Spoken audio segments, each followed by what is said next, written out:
কিন্তু 200 ml নিয়ে নিলাম। হাইওয়েতে রাইড করার পালা, হাইওয়েতে কত পাই এটা মূলত দেখার বিষয়। হাইওয়েতে আমরা রাইড করব, আমাদের কিলোমিটারও 0 আছে কিন্তু আবার অফ হয়ে গেল। নিয়ে নিবে এফআইতে গেলেই নিয়ে নিবে, যে অলরেডি নিয়ে নিছে। 0 কিলোমিটার থেকে আমরা যাত্রা শুরু করলাম। আমরা মাইলেজটা কেমন পেতে পারি ভাই তখন আপনারা একটু কমেন্ট করে আমাদেরকে জানিয়ে দেন। অফ হয়ে যাচ্ছে যাচ্ছে যাচ্ছে, এই যে অফ হয়ে গেছে, স্টার্ট নিচ্ছে না।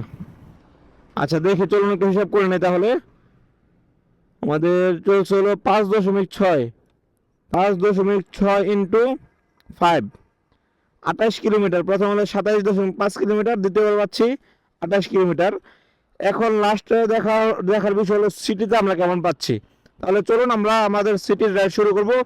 হাইওয়ে থেকে পার হয়ে সিটির রাইডটা আমরা শুরু করব। শুরু করার আগে অবশ্যই তেলটা শেষ করে আমরা শুরু করবো ইনশাল্লাহ। 200 ml দিয়ে আমরা